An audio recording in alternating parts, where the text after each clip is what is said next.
Hello, my name is Josh, and I'm a watchaholic. Welcome to Horology Insanity. What is up, my watch friends?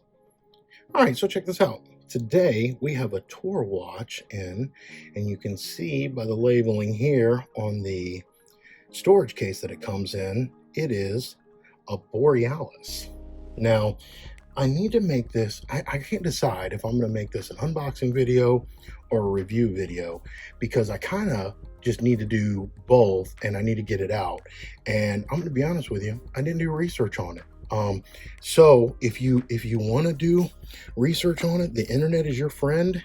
And I promise you that there's going to be other watch review channels that do a much better job explaining what this thing is than I will. And so my goal here is not to do a review of this watch. I've told y'all several times now, I don't want to be a watch review channel. I have, oh, wait. Pause this. I know that some people love this part. Well, I'm going to be honest with you, I don't understand it. But according to Jody and many other larger channels, here we go. Ready? 3, 2, 1.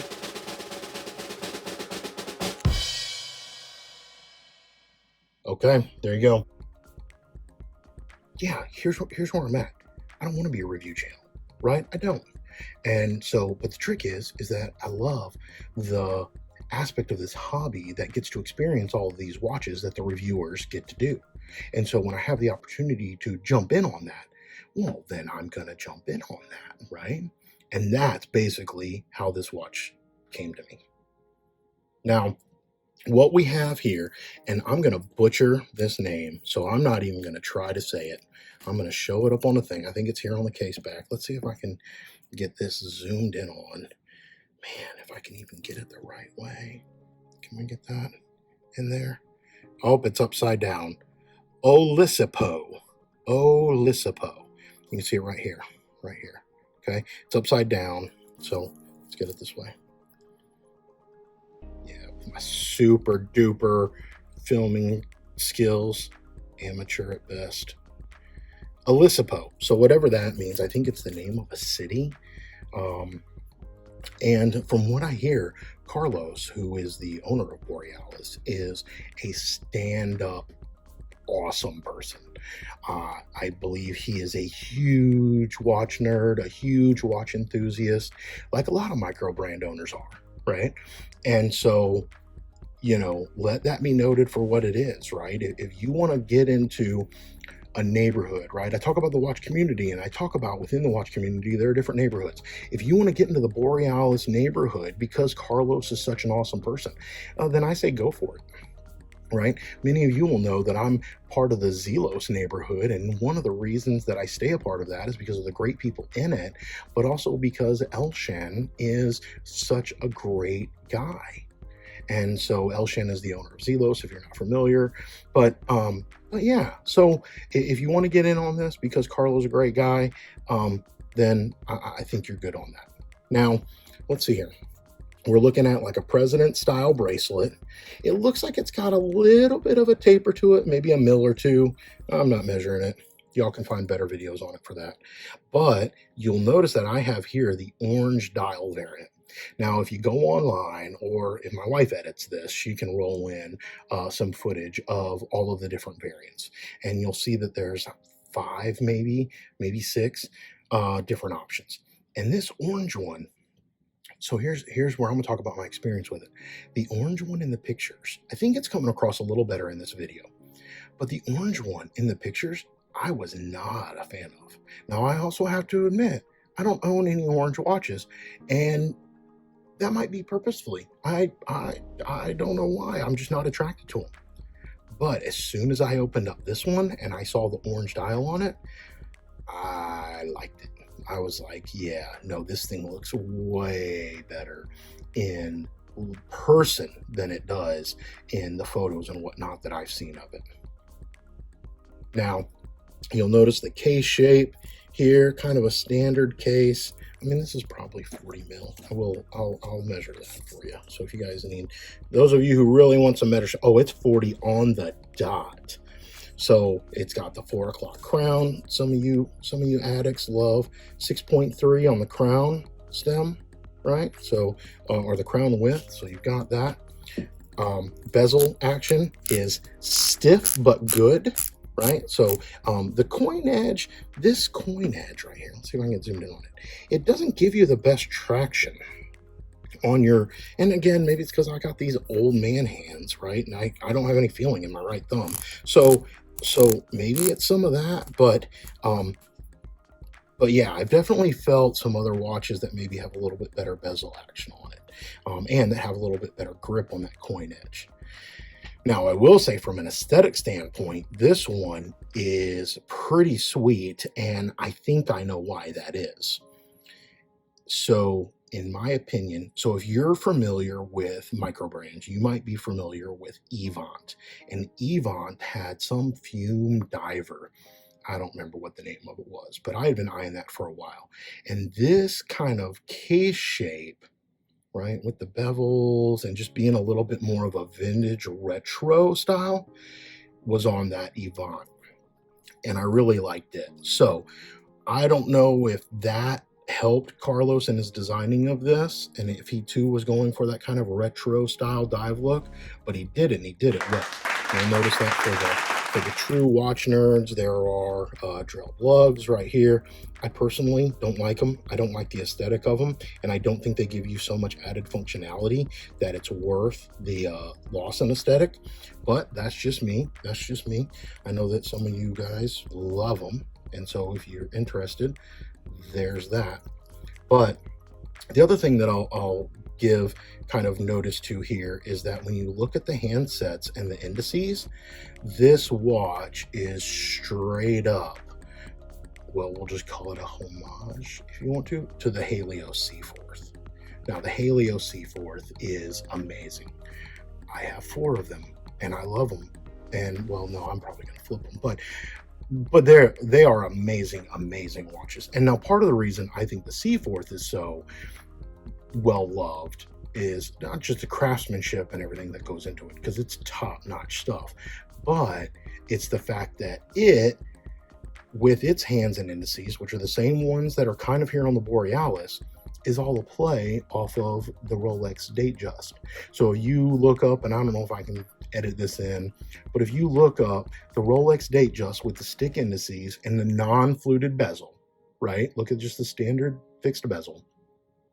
Look at the indices. Now, there's the ones on the Rolex are probably going to be white gold, and to where these actually, and similar on the Seaforth, you'll see that they've got almost like a black outline on them, the hands and the indices do. So let's see if I can get that in here. But the design characteristics are all the same aside from that. So when you look at this and you notice that it's instantly legible, when you notice that it instantly is appealing to the eye, honestly, it's because maybe Borealis took a cue from the Seaforth, and the Seaforth took a cue from the Rolex, and everybody takes a cue from everybody else because that's what they do. And then people like to get in debates online about what's a homage and what's a copy or a replica, or what's this and what's that, and what, I don't know. I guess people have far more time on their hands than I have. But nonetheless, here's where we're at. Now, I will say, after wearing this one a little bit, man, all right, so here's the downer side. If you own this watch and you love it, then more power to you. My opinion means nothing, right? So just keep that in mind. But I don't love this watch. And I guess here's where I'm at with that. So let me just break it down real quick. Throughout this watch hobby, everything that I look at through the lens of a mathematical equation that calculates value. Now, I find value in many different things, just like many other people may find value in other things. But the value equation, regardless of what parameters or variables you want to put in it, and however you want to weigh those variables, it still is a similar type of method that every single one of us use. Most importantly, you factor in price. You factor in build quality. You factor in materials used. You factor in overall fit and finish. You factor in I don't know, just whatever, color and aesthetic, personal connection, right? These, the variables don't have to be just quantitative stuff, right? The level of attraction that you have when you look at that dial, oh, that's a variable, right? You can't measure it, but it's a variable. Now, here's where I'm at with this watch. And I had my buddy Chris was asking me, what, because I posted in the Discord that my initial impressions were, it's nice, but I don't love it. And he was just asking me for my opinion, because we like to share our opinions with each other, right? And even when we disagree, we value each other's opinions, right? And so so there's that aspect of it. But here's where I'm at. So the dial, I like it a lot. I like the texture of it. And you know that, well, if you know anything about me at all, you're going to know that I love textured dials. So the texturing on this dial is awesome. The color orange is also much better in person than it is in the photos, as I've mentioned. Now, if I were to get one of these watches, I probably still wouldn't get the orange variant. There are some other variants that are a little bit more, I don't know what you want to call them, not bright, and I would probably end up going for one of those. Now, you'll know that I'm a fan of the indices and the handset and the layout of the dial, because it is exactly like the Seaforth, and I have 4 Seaforths. So, in fact, I need to go grab some Seaforths to put these up next to each other. But anyway, I don't care for the minute ring, the bright white minute ring. I think it would have looked better if they had put a normal like chapter ring or a rehaut and did the minute on that, like at a slant or an angle. They could have still done it in white, maybe, but it would have been less just in your face the way that it is now. Right now, the way that the dial's laid out, it kind of shrinks all of the indices in on themselves, and it makes the dial look smaller than it really is. So if you're looking for a watch that wears smaller than maybe what the measurement gives you, then this is close, right? The lug to lug, I'm guessing, helps on that. Let's take a quick measure on that. 46.7 lug to lug. Yeah, so you've got a small lug to lug. You've got a compact shape with the 4mm crown, right, which makes it look a little bit smaller. All these things make this watch wear a little bit smaller for the 40mm case dimension. And so you have that. Now, here's where I'm at. If this watch, I think this watch is $475. And this is just me. If this watch were $200 or maybe $250, then I would have a different equation, right? I'd have a different outcome to my equation. I'd probably like it a lot more. My struggle is I'm not seeing this thing. I think it's got the NH35 in it. I'm not seeing this thing at $475.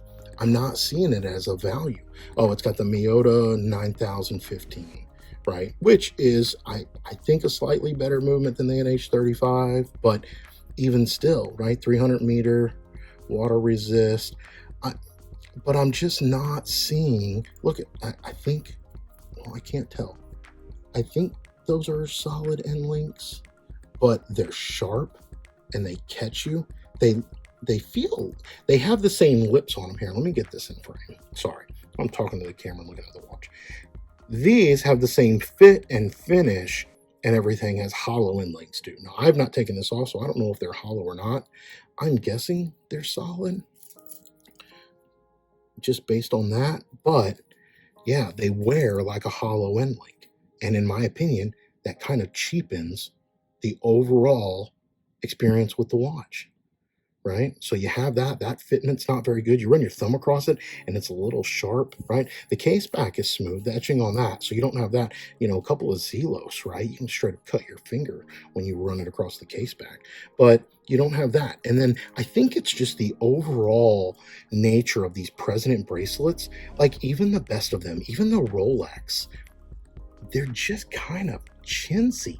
They're just kind of, So I know that I'm bagging on this thing. It's got a standard clasp, milled, so at least that's a plus. Your normal Seiko style double latch fold over, right? But it's not the cheapest clasp, and it's actually pretty well done. You can see here it's got the bevel on it, it's got the Borealis signed. So all of that's good. But I just think that, and maybe it's the bracelet, maybe if I took it off this bracelet that and put it on like a real solid bracelet that I might, like a strap coat or something, like that level of quality, then maybe I would feel like I'm getting my money's worth. But that's just my opinion. $475, I'm not seeing it. I'm just not. And so, and y'all know that I'm a Zelos addict, and I'm not shy about that. You know, the amount of watch you get at Zelos at a much lesser price point, there's a reason Zelos is the most popular micro brand out there. And it's because of little stuff like this. Now, that's not to say that Zelos don't have its faults. Oh man, I can go through. I just talked about how you can cut your finger on some of the case backs of some of those swordfish that came out, man. But I don't know, this Borealis, I'm not feeling it. So I'm really curious to check out some other Borealis, because I know a bunch of guys who just love Borealis, and I think they love them for the watches themselves. They don't just love them because Carlos is a great guy, right? And so I'm curious to check out an Adraga. I'm curious to check out some of these others. But yeah, maybe if I put this on a different strap, I'd feel a little bit better about it. I definitely would feel better about it if it was down at or under $300. But that's just my take. Anyway, I'm going to stop the video here. I probably will roll in some B-roll of me sitting this side by side next to some C4ths so that you can compare those. And with that, we will call this one to an end. Until we talk again, my friends, please remember what really matters, and that's not watches. Keep the insanity sane.